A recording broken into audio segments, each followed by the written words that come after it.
പിതാവിന്റെയും പുത്രന്റെയും പരിശുദ്ധാത്മാവിന്റെയും നാമത്തിൽ ആമേൻ. എൻ്റെ പ്രിയപ്പെട്ടവരെ, ഇന്ന് നവംബർ 13 വ്യാഴാഴ്ച.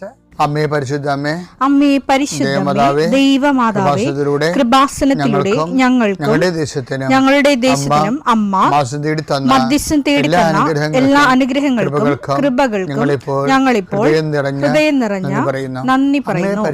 അമ്മേ പരിശുദ്ധമ്മേ ദൈവമാതാവേ, 2004 ഡിസംബർ 7 ഉച്ചകഴിഞ്ഞ് 2:30 കൃപാസനത്തിൽ സംഭവിച്ച അമ്മയുടെ പ്രത്യക്ഷപ്പെടലിനെ കുറിച്ച് തിരുസഭയ്ക്ക് സമർപ്പിച്ചിരിക്കുന്ന പഠനരേഖകളുടെ മേൽ സഭാത്മകമായ പഠനം ആരംഭിക്കുവാൻ ഞങ്ങൾ പ്രാർത്ഥിക്കുന്നു. അമ്മേ പരിശുദ്ധമേ, ഭൂസ്വർലോകങ്ങളുടെ രാജ്ഞിയായ അങ്ങേയ്ക്ക് ഭൗമസംരക്ഷണത്തിനായി പ്രപഞ്ചപ്രകൃതിയെ തന്നെ തിരുസഭ പ്രതിഷ്ഠിക്കുവാൻ ഈ പ്രത്യക്ഷീകരണം വഴി ഇടയാക്കണമേ. പരിശുദ്ധമേ, ജപമാല മാതാവേ, സകല കൃപാസനം പ്രാർത്ഥനയോടും ചേർത്ത് ഞങ്ങളിപ്പോൾ പ്രാർത്ഥിക്കുന്ന ഈ കുടുംബത്തിന്റെ പ്രത്യേക നിയോഗം പറ മക്കളെ.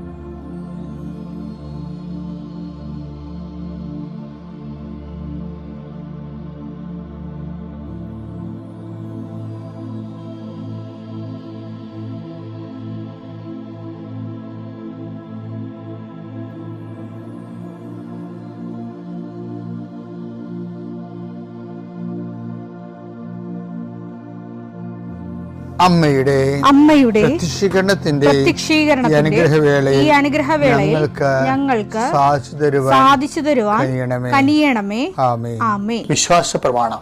സർവശക്തനായ പിതാവും ആകാശത്തിന്റെയും ഭൂമിയുടെയും സൃഷ്ടാവുമായ ദൈവത്തിൽ ഞാൻ വിശ്വസിക്കുന്നു. അവിടുത്തെ ഏകപുത്രനും ഞങ്ങളുടെ കർത്താവുമായ ഈശോ മിശിഹായിലും ഞാൻ വിശ്വസിക്കുന്നു. ഈ പുത്രൻ പരിശുദ്ധാത്മാവിനാൽ ഗർഭസ്ഥനായി കന്യകാമറിയത്തിൽ നിന്ന് പിറന്ന് പൊന്തിയോസ് പീലാത്തോസിന്റെ കാലത്ത് പീഡകൾ സഹിച്ച് കുരിശിൽ തറയ്ക്കപ്പെട്ട് മരിച്ച് അടക്കപ്പെട്ട് പാതാളങ്ങളിൽ ഇറങ്ങി മരിച്ചവരുടെ ഇടയിൽ നിന്ന് 3-ാം നാൾ ഉയർത്ത് സ്വർഗത്തിലേക്ക് എഴുന്നള്ളി സർവശക്തിയുള്ള പിതാവായ ദൈവത്തിന്റെ വലതുഭാഗത്തിരിക്കുന്നു. അവിടെ നിന്ന് ജീവിക്കുന്നവരെയും മരിച്ചവരെയും വിധിക്കുവാൻ വരുമെന്നും ഞാൻ വിശ്വസിക്കുന്നു. പരിശുദ്ധാത്മാവിലും ഞാൻ വിശ്വസിക്കുന്നു. വിശുദ്ധ കത്തോലിക്കാ സഭയിലും പുണ്യവാന്മാരുടെ ഐക്യത്തിലും പാപങ്ങളുടെ മോചനത്തിലും ശരീരത്തിന്റെ ഉയർപ്പിലും നിത്യമായ ജീവിതത്തിലും ഞാൻ വിശ്വസിക്കുന്നു. ആമേൻ. സുഖസ്ഥനായ ഞങ്ങളുടെ പിതാവേ, അങ്ങയുടെ നാമം പൂജിതമാകണമേ. അങ്ങയുടെ രാജ്യം വരണമേ. അങ്ങയുടെ തിരുമനസ് സ്വർഗത്തിലെ പോലെ ഭൂമിയിലും ആകണമേ. അന്നു വേണ്ടുന്ന ആഹാരം ഇന്ന് ഞങ്ങൾക്ക് തരണമേ. ഞങ്ങളോട് തെറ്റ് ചെയ്യുന്നവരോട് ഞങ്ങൾ ക്ഷമിക്കുന്നത് പോലെ ഞങ്ങളുടെ തെറ്റുകൾ ഞങ്ങളോടും ക്ഷമിക്കണമേ. ഞങ്ങളെ പ്രലോഭനത്തിൽ ഉൾപ്പെടുത്തരുതേ, തിന്മയിൽ ഞങ്ങൾ രക്ഷിക്കണമേ. ആമേൻ. നന്മ നിറഞ്ഞ മറിയമേ, സ്വസ്തി. കർത്താവ് അങ്ങയുടെ കൂടെ സ്ത്രീകളിൽ അങ്ങ് അനുഗ്രഹിക്കപ്പെട്ടവളാകുന്നു. അങ്ങയുടെ ഉദരത്തിൻ ഫലമായി ഈശോ അനുഗ്രഹിക്കപ്പെട്ടവനാകുന്നു. പരിശുദ്ധ മറിയമേ, തമ്പുരാന്റെ അമ്മേ, പാപികളായ ഞങ്ങൾക്ക് വേണ്ടി ഇപ്പോഴും ഞങ്ങളുടെ മരണസമയത്തും തമ്പുരാനോട് അപേക്ഷിക്കണമേ. ആമേൻ. കർത്താവേ, നിന്റെ ഉന്നതമായ നാമത്തിന് സ്തോത്രം ചെയ്യുന്നു. കർത്താവേ, നിന്റെ വിശുദ്ധ പൗരോഹിത്യത്തെ മഹത്വപ്പെടുത്തണമേ. കർത്താവെ, സഭയിലുള്ള സാന്നിധ്യം പ്രകടമാക്കണമേ. 39 വർഷം ഞാൻ അർപ്പിച്ച കൃപാന്റെ യുഗതിയാൽ കൃപാസ്ഥാനത്താരെ ജീവനോടെ പ്രത്യക്ഷപ്പെട്ട പരിശുദ്ധ അമ്മയുടെ മാധ്യസ്ഥത്താൽ പിതാവിൻ്റെയും പുത്രൻ്റെയും പരിശുദ്ധാത്മാവിൻ്റെ നാമത്തിൽ ഞാൻ നിങ്ങളെ ആശീർവദിക്കുന്നു. ഈ മക്കളുടെ ഡോക്യുമെൻറ്റുകളെല്ലാം ഞാൻ ആശ്രയിച്ച് പ്രാർത്ഥിക്കണേ ചെയ്യേ. പലരുടെയും കൈകളിൽ അതില്ല എങ്കിലും ഡോക്യുമെൻറ്റുകൾ നിങ്ങൾ മനസ്സിൽ ഓർക്കുക. ചില ഹോൾ ടിക്കറ്റ് ആകാം, ചിലപ്പോൾ വീടിൻ്റെ പ്രമാണമാകാം, ചിലപ്പോൾ ലോൺ എടുക്കാൻ വേണ്ടിയുള്ള ശ്രമമാകാം, വസ്തു കൈമാറുന്നതിന് വേണ്ടിയുള്ള തടസ്സമാകാം. വസ്തു വിൽക്കുകയും വാങ്ങുകയും ചെയ്യുന്നവരുണ്ട്. വൃക്ഷങ്ങൾ വിൽക്കുന്നവരുണ്ട്, മൃഗങ്ങളെ വാങ്ങുന്നവരുണ്ട്. ആ എല്ലാ മേഖലകളും ചെറിയ ചെറിയ കട കമ്പോളങ്ങളെ കൊണ്ടും വലിയ ഏജൻസികൾ കൊണ്ടും ജീവിക്കുന്നവരുണ്ട്. രോഗപീഠകൾ വലയുന്നവരെ അവരുടെ ശരീരത്തിന് വിവിധ ഭാഗങ്ങളിൽ കൈകൾ വെച്ചുകൊണ്ട് പ്രാർത്ഥിക്കുക. എൻ്റെ കർത്താവിൻ്റെ ഉന്നതമായ നാമത്തിൽ സഭയുടെ അധികാരത്തിൽ കുരിശടയാളത്തിൽ കൃപാസ്ഥാനത്താറെ ജീവനോടെ പ്രത്യക്ഷപ്പെട്ട മാതാവിൻ്റെ മധ്യസ്ഥത്തിന് രോഗപീഠകളെ ഈശ്വരനാമത്തിൽ സൗഖ്യം പ്രാപിക്കട്ടെ. നാളെ നവംബർ 14 വെള്ളിയാഴ്ച ഈ 2 സബ്ജക്റ്റ് നമ്മൾ കണ്ടിട്ടാണ് ഇന്ന് പറയണത്, നാളെ പറയണത്. അതായത് എൻ്റെ സബ്ജക്റ്റിൻ്റെ പൊതുപ്പേരെന്ന് പറയണത് വിശ്വാസ ജീവിതത്തിൻ്റെ ഔട്ട്ലെറ്റുകളെ കുറിച്ചാണ് പറയുന്നത്. വിശ്വാസ ജീവിതത്തിൻ്റെ ഔട്ട്ലെറ്റുകൾ. ഒന്നാമത്തെ ഔട്ട്ലെറ്റിനെ കുറിച്ച് ഇന്ന് പറയാം, രണ്ടാമത്തെ ഔട്ട്ലെറ്റിനെ കുറിച്ച് നാളെ പറയാം.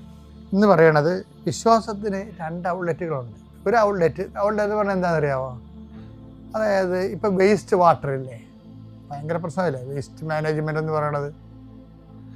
കുറേ വേസ്റ്റ് മാനേജ്മെൻറ്റ് പറയുമ്പോൾ വേസ്റ്റ് വാട്ടർ ഉണ്ടാകും, പിന്നെ വേസ്റ്റായിട്ടുള്ള കുറേ വേസ്റ്റ് ഉണ്ടാകുമല്ലോ. വേസ്റ്റ് ഒരു ലൈഫ് മുന്നോട്ട് പോകുമ്പോൾ കുറച്ച് എന്തുമാത്രം വേസ്റ്റ് കുറക്കാൻ പറ്റും അത്രയും നല്ലത്.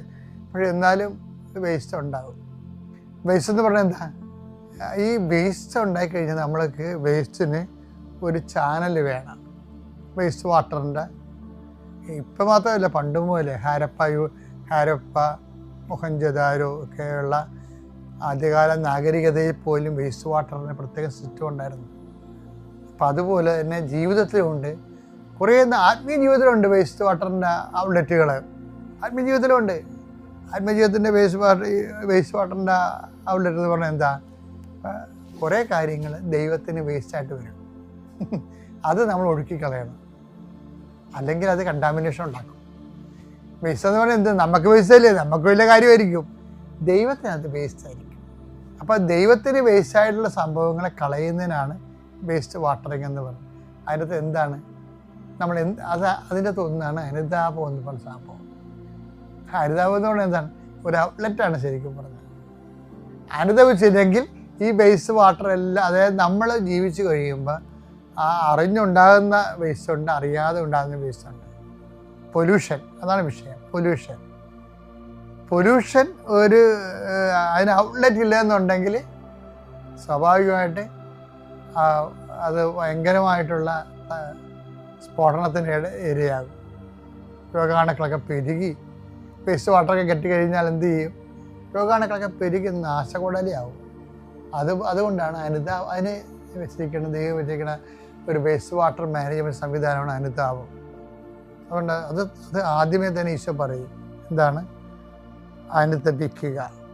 ബൈബിൾ ഉപയോഗിക്കുന്ന ഏറ്റവും വലിയ ഒരു വാക്കാണ് അനുതാപം. അതിൻ്റെ പലതരത്തിലുള്ള അനുതാപങ്ങളാണ്. ഓരോരോ ജീവിത രീതി അനുസരിച്ചുള്ള ഓരോരോ ജീവിത രീതിക്ക് അതിൻ്റെതായിട്ടുള്ള അനുതാപ മേഖലകളും അനുതാപ മുറകളും ഉണ്ട്. അപ്പോൾ നമ്മൾ വേസ്റ്റ് ഔട്ട്ലെറ്റുകൾ ഉണ്ടായാലും ശരി, അത് തിരിച്ച് ഒഴുകാൻ അനുവദിക്കരുത്. അതാണ് നമ്മൾ മനസ്താപത്തിൽ പറയണത്. മേലിൽ പാപം ചെയ്യില്ലെന്നൊക്കെ പറയത്തില്ലേ? തിരിച്ച് വേസ്റ്റ് വാട്ടർ ഒഴുക്കിവിട്ട സാധനം തിരിച്ച് വരണില്ലേ? അതുകൊണ്ട് നമ്മൾ ശരിക്കും പറഞ്ഞ ദൈവിക ജീവിതം ഉണ്ടല്ലോ, അത്രയ്ക്ക് പാടുള്ളതല്ല. ശരിക്കും ദൈവത്തെ കാണണമെന്ന് പറഞ്ഞാൽ പോലും അത് ദൈവത്തെ കാണാൻ മനുഷ്യന് ഉള്ളൊരു റൈറ്റുണ്ട്. ശരിക്കും പറഞ്ഞാൽ റൈറ്റുണ്ട്. വേല വിശ്വാസിക്ക് ദൈവത്തിന് വേണ്ടി ജീവിക്കണമെന്നൊക്കെ ആഗ്രഹിക്കുന്നവർ ദൈവത്തിന് വേണ്ടി ഫുൾ ടൈമേഴ്സായിട്ട് ജീവിക്കുന്നവർ, അവർക്കൊക്കെ റൈറ്റുണ്ട് ശരിക്കും പറഞ്ഞാൽ ദൈവത്തെ കാണാൻ. അല്ലാത്തവർക്ക് അവരുടെ രീതി റൈറ്റുണ്ട്. ദൈവം ആ നീതി നിറവേറ്റണത് ദൈവം ഇങ്ങനെ വന്ന് പ്രത്യക്ഷപ്പെട്ടല്ല, അതിനാണ് ഈ അമ്മയെ പ്രത്യക്ഷപ്പെട്ടത്. അമ്മ വ്യക്തിപരമായിട്ട് പ്രത്യക്ഷപ്പെടുന്നവരുണ്ട്, അമ്മ സമൂഹത്തിൽ പ്രത്യക്ഷപ്പെടുന്നവരുണ്ട്. വ്യത്യസ്തമായ രീതിയിൽ അമ്മയ്ക്കത് ആ ദൈവ അനുവാദം, ഇതാ നിൻ്റെ അമ്മയെന്ന് ഈശോ പറഞ്ഞപ്പോൾ തന്നെ നമ്മളെല്ലാവരുടെയും അമ്മയെന്ന രീതിയിൽ അമ്മയ്ക്ക് കൂടുതൽ സ്വാതന്ത്ര്യവും സാധ്യതയുമാണ് വന്നിരിക്കുന്നത്. അതുകൊണ്ടാണ് ഈ വ്യക്തിപരമായ മരിയൻ എക്സ്പീരിയൻസൊക്കെ ഒത്തിരി കൂടുന്നതിൻ്റെ കാരണങ്ങൾ അതാണ് വരുന്നത്. അത് ഒരു അനുഭവം ഇല്ലാത്തവരോട് പറഞ്ഞിട്ട് ഒരു കഥയുമില്ല. ഞാൻ 2 പ്രാവശ്യം അമ്മയെ നേരിട്ട് കണ്ട ആളാണ്. പക്ഷെ അത് മറ്റുള്ളവർ പറയുമ്പോൾ അവരൊന്ന് ചിരിക്കണ കാണാം. ഞാൻ അച്ഛന്മാരൊക്കെ തോന്നുന്നു, ചില അച്ഛന്മാരോട് എനിക്കും അത് തോന്നിയതായിരിക്കും. നിന്നെ ആദ്യമൊക്കെ കാലമൊക്കെ പറഞ്ഞത് എനിക്ക് ഇതൊക്കെ എന്താ കുഴപ്പമുള്ളതൊക്കെയാണ് അവർ പറയണത്. ചിലർ തമാശാല പറയണതേ. കാര്യത്തിന് അവർക്ക് ആ എക്സ്പീരിയൻസ് ഇല്ലെങ്കിൽ, അവർക്ക് ആ എക്സ്പീരിയൻസ് ഉണ്ടാകുന്നവരെ അവർ നിഷേധിച്ചുകൊണ്ടിരിക്കുകയോ അവർ വേറെ എന്തെങ്കിലും താത്വിക സൈക്കോളജിക്കൽ റീസൺ കണ്ടെത്തുകയൊക്കെ ചെയ്യും. എന്തെങ്കിലുമൊക്കെ കണ്ടെത്തും. പക്ഷേ ഇതിൻ്റെ പ്രോബ്ലം വെച്ച് കഴിഞ്ഞാൽ ഇത് ഒരു അത്ര പാടുള്ള കാര്യമല്ല. ദൈവം ഒരു മനുഷ്യന് കമ്മ്യൂണിക്കബിൾ ആകുന്നത് അത്ര പാടുള്ള കാര്യമല്ല. ശരിക്കും ദൈവവചനം നമ്മൾ ദൈവസ്നേഹത്തോടെ അനുഷ്ഠിക്കുമ്പോൾ തീർച്ചയായിട്ടും അടയാളങ്ങൾ വരും. അടയാളം എന്ന് പറഞ്ഞാൽ എന്താണ്? ദൈവം വിദൂരസ്ഥനല്ല, സമീപസ്ഥനാണ്. അത് വാഗ്ദാനമാണ്. അതാണ് ഈ അടയാളങ്ങൾ ആൾക്കാർക്ക് ലഭിക്കാൻ കാരണം. അതാണ്. അപ്പം എന്നിട്ട് ഈശോ പറയും, ഹൃദയശുദ്ധിയുള്ളവർ ദൈവത്തെ കാണും എന്ന് വെച്ച് കഴിഞ്ഞാൽ തലക്കനം ഇല്ലാത്തവരെന്ന് എൻ്റെ അർത്ഥം. പിന്നെ ആത്മാർത്ഥതയും നിഷ്കളങ്കമായ ദൈവത്തെ അന്വേഷിക്കുന്നവരെ, നിഷ്കളങ്കതയാണ്. വേറെ ദൈവത്തോട് സ്നേഹം കൊണ്ട് ദൈവത്തെ അന്വേഷിക്കുന്ന ആൾക്കാരില്ല. അവർക്ക് ദൈവം. പിന്നെ ഹൃദയം നുറുങ്ങിയവർ, ദൈവത്തെ ഓർത്തിട്ട് നുറുങ്ങുന്ന ആൾക്കാർ, ദൈവം സമീപസ്ഥനാണ്. അപ്പം അത് ഒത്തിരി പേരുടെ അനുഭവങ്ങളിൽ നിന്നാണ് സങ്കീർത്തനമൊക്കെ വരണത്. ഇപ്പം നമ്മൾ പറയുന്ന പ്രധാനപ്പെട്ട കാര്യം അനുതാപം. എപ്പോഴും നമ്മൾ ഓർത്ത് അനുതാപം. ഇപ്പോൾ പാപം കുറിച്ച് അനുതപിക്കുന്നതിൻ്റെ പിന്നിൽ ഈ ഒരു വേസ്റ്റ് മാനേജ്മെൻ്റ് ഉണ്ട്. കാര്യം കുറേ ജീവിച്ച് വരുമ്പോൾ കള്ളത്തരവും നുണ പറച്ചിലും അറിയാതെ പറയും, അറിഞ്ഞു പറയും. അപ്പം വിചാരത്താലും വാക്കാലും പ്രവൃത്തിയാലും ഇതുപോലെ സംഭവങ്ങൾ കുന്നുകൂടുന്നുണ്ട്. അല്ലെങ്കിൽ പിന്നെ കുർബാനയുടെ ഇടയ്ക്ക് എല്ലാ കുർബാനയ്ക്കും എൻ്റെ പിഴ എന്ന് പറയണ. ഒരു ദിവസം ഞാൻ ഒരു സഹോദരനോട് പറഞ്ഞേ, നമ്മൾ എൻ്റെ പിഴ നെഞ്ചത്തിലിരിക്കുന്ന പകരം ഈ പിഴ ഉണ്ടാകാതിരുന്നാൽ പോരെ. അതല്ലേ ആത്മാർത്ഥം. എൻ്റെ പിഴ എൻ്റെ വലിയ പിഴ എന്ന് പറഞ്ഞുകൊണ്ട് കുർബാനയുടെ തുടക്കത്തിൽ തന്നെ നമ്മൾ നെഞ്ചത്തിലിരിക്കുന്നത് എല്ലാ ദിവസവും സ്ഥിരം പരിപാടിയായിട്ട് ചെയ്യണേക്കാൾ ഈ വലിയ പിഴ എങ്ങനെ ഉണ്ടാകണത്? നമ്മൾ പിഴയില്ലാതെ ജീവിക്കാൻ തീരുമാനിച്ചാൽ പിന്നെ എങ്ങനെയാണ് വലിയ പിഴ ഉണ്ടാകണത്? അവിടുത്തെ എന്തൊക്കെ ഒരു റെക്ടിഫിക്കേഷൻ ആവശ്യമായ ഒരു മേഖലയാണത്. വലിയ പിഴ ഉണ്ടാകേണ്ട കാര്യമില്ല. ചെറിയ പാപങ്ങളൊക്കെ ഉണ്ടാകും മനുഷ്യന്. അപ്പം അതിന് പോലും അനുതാപം ഒരു വേസ്റ്റ് മാനേജ്മെൻറ്റാണ്. കുറേ നാൾ ജീവിക്കുമ്പോൾ അറിയാതെ ഉണ്ടാകുന്ന ഈ ജങ്കില്ലേ, നമ്മൾ കമ്പ്യൂട്ടർ വർക്ക് ചെയ്യുമ്പോഴും ജങ്ക് നമ്മൾ സാധനം ഉണ്ടല്ലേ, അത് നമ്മളെടുത്ത് ഡസ്റ്റ്ബിന്നിലിടുന്നില്ലേ. അപ്പം അതുപോലെ ജങ്ക് ഫയൽസ് ഉണ്ടാകുന്നത് അത് മാനേജ് ചെയ്യുന്ന ഒരു വിഷയമാണ് അനുതാപം. അനുതാപം നമ്മൾ ശ്രദ്ധിക്കുമ്പോൾ ആത്മാർത്ഥമാണെന്ന് ദൈവം നോക്കത്തുള്ളൂ. അനുതാപത്തിന് പ്രശ്നമൊന്നുമില്ല. പക്ഷേ ദൈവം ഒന്ന് നോക്കുന്നത് അത് ആത്മാർത്ഥമാണോ എന്ന് വെച്ച് കഴിഞ്ഞാൽ ഈ ആളിനി അത് റിപ്പീറ്റ് ചെയ്യുക എന്നുള്ളതാണ്. ഈ റിപ്പീറ്റ് ചെയ്യാതിരിക്കാനുള്ള ശ്രമങ്ങളില്ലെങ്കിൽ അനുതാപത്തിൻ്റെ വേസ്റ്റ് വാട്ടർ തിരിച്ചൊഴുകാൻ സാധ്യതയുണ്ട്. ഇത് വളരെ ശ്രദ്ധിക്കണം. കാര്യം ഞങ്ങളെ പ്രലോഭനത്തിൽ ഉൾപ്പെടുത്തരുത് എന്ന് കർത്താവ് ഒരു പ്രാർത്ഥന തന്നിട്ടുണ്ടെങ്കിൽ ദൈവവേദന ഒന്ന് ചിന്തിച്ച്, പ്രലോഭനത്തിൽ ഉൾപ്പെടാതെ ജീവിക്കാനുള്ളൊരു സാധ്യത ഉണ്ടെന്നല്ലേ എൻ്റെ അർത്ഥം. ആ സാധ്യതയാണ് നമ്മൾ പ്രാർത്ഥിക്കുന്നത്. കർത്താവേ, ഞങ്ങളെ പ്രലോഭനത്തിൽ ഉൾപ്പെടുത്തരുത്.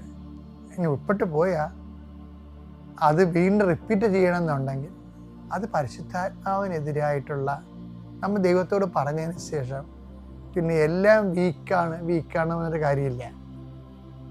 എല്ലാം വീക്കെന്ന് പറയണത് നമ്മൾ ആ വീക്ക്നെസ് പറഞ്ഞ് ലൈസൻസ് ഉണ്ടാക്കിയെടുക്കുന്നതാണ്.